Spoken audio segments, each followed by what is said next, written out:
सल्यान जिल्लाको सदरमुकाम खलङ्गा हामी देख्न सक्छौँ। यो जिल्ला प्रशासन कार्यालयको टपबाट देखिने सिनहरू हामी यो लोहापिङ स्कुल, त्यसैगरी यो सल्यान हस्पिटल, अनि तल देखिरहेको यो श्रीनगर बस पार्कको कुना देखिएको छ भने यो फाँट देखिरहेको छ चैबाङ जिउला लगायतको ठाउँ चाहिँ हामी देख्न सक्छौँ।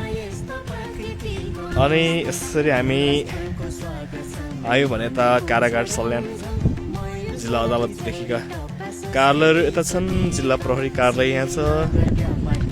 त्यसपछि यो भाग खैरबाङ मन्दिर हुँदै पाल्लोपट्टि निकै सुन्दर दृश्य देखिरहेको छ आजको दिनमा। र यहाँ हामी देख्न सक्छौँ यो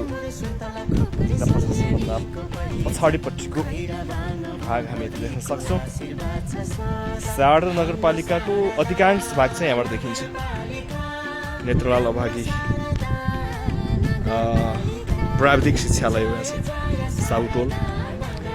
त्यसपछि माथि रहेको छ मार्के लगायतका ठाउँहरू छ। मार्के सिंहखर्कौली जैतपानीसम्म। त्यसपछि यो कुहिरोले ढाकिएको ठाउँ चाहिँ यो खामेलेको, त्यहाँ चाहिँ निकै सुन्दर ठाउँ छ। निकै सुन्दर बस्ती कौछे मदमकाडा लगायतको ठाउँ त्यहाँ छ। त्यसपछि अब यहाँबाट हामी एउटा निकै सुन्दर दृश्य देख्न सक्छौँ।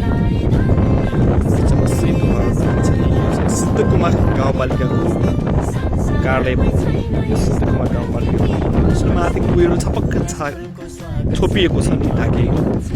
त्यो चाहिँ कुमाक हो, पूर्ण रूपमा देखिँदैन अहिले। त्यहाँ सल्यान जिल्लाको दोर्सोग्लो पहाड 2537 मिटरको उचाइमा रहेको, जुन चाहिँ अहिले कुहिरो छोपिएको छ। र फेरि हामी यसरी आउँदा यही सल्यान खलङ्गा नै आइपुग्छौँ।